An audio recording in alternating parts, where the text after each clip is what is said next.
back to Definitely Not Definitive. I'm Ken. And I'm Bethany. And we're just a couple in love that loves Game of Thrones. Hell yeah, we do. Yes, we do. So we're excited that the prequel's coming out. So House of the Dragon, that's what this is called. And the official teaser trailer dropped yesterday. And so we're really looking forward to checking it out. And that's what we're going to do. And let's do it. Let's do it.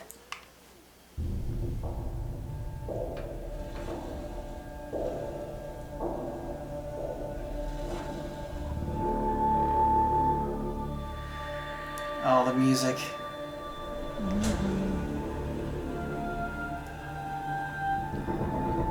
Gods. Kings.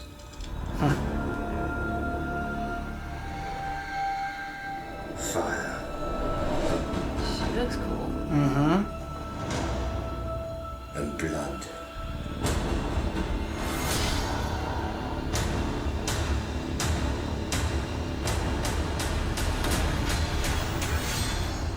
Dreams didn't make us kings. Well, they haven't even... Dragons did. Oh. I thought they hadn't forced the throne yet, but that's where all those swords were there, but no, they had.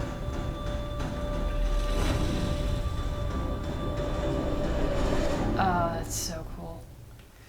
Yeah, I mean, that was a good teaser, and I mean, that's definitely the house you wanna focus on are the Targaryens, and it looks like we're gonna get some dragons, and I would hope so. yeah, and I hope they don't skimp, because in the first Game of Thrones, like you didn't see enough of the direwolves because they like cost like whatever, like $3 million or whatever to show the direwolves, so like I feel like their story was cut a little bit short in there, so I hope they don't skimp on the dragons for this one.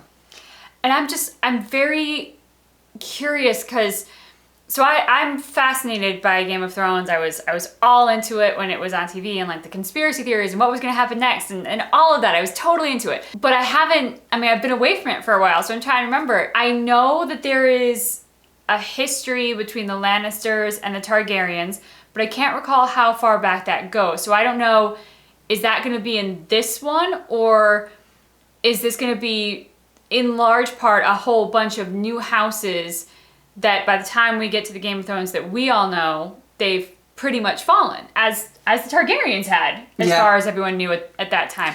But what was the Reigns of Castamere about? Was that because like they were the ones that were number 2 behind. The Reigns of Castamere were about a rival family to the Lannisters. Okay. Who were trying to usurp them, basically, in favor, and it didn't work. Yeah, it didn't work out for them very well. I mean, I think the Starks are an old house, though. I mean, you figure that Starks an old house. You're gonna see some Starks. I don't know which Starks you would see, how far back it goes. I just know that a lot of the history that I was really intrigued about for Game of Thrones and was hoping that they would do in the prequel, I was told the prequel actually predates most of that. So I think this is going even further back. I will be very curious to see how this matches the tone and what was so captivating about the original Game of Thrones, which was all the political intrigue, all of the power struggles, while adding a flair of magic to the whole mix. Yeah. But I mean, there were so many aspects to it, like the seer's visions about Cersei's future, what Daenerys saw in the House of the Undying. So we didn't just get magic in the form of direwolves and dragons and White Walkers, but we had this hint of a connection to an otherworldly force that was propelling these people on a certain path that, as the audience member, was just so tantalizing because you're like, ooh, I think I figured it out. You never really totally figured it out, but you would just love kind of piecing that puzzle together. So I hope that it has some of that, as well as, of course, some really cool dragons. Well, the only thing I had heard is that HBO had kind of like shut down like a bunch of different like projects that just weren't, that weren't right. So I'm glad that they, waited to find a worthy predecessor to Game of Thrones, even though this is a prequel. But it's, following that series, it's going to have a lot of expectations on it, especially with the way that season 8 kind of ended. Like once they started to detour from George R.R. Martin's source material and kind of come up with their own stuff, I feel like the story's kind of suffered a little bit. Yeah, I mean, it was up and down. There was still some great episodes and whatnot. Like the one with Daenerys flying on the dragon with a Dothraki charging up against Jaime Lannister. So that was good. amazing. That was great. So I mean, there still were some great episodes and great scenes.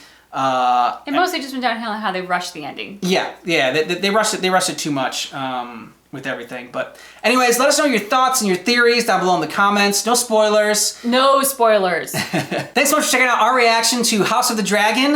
Just keep in mind That our reaction is definitely not definitive.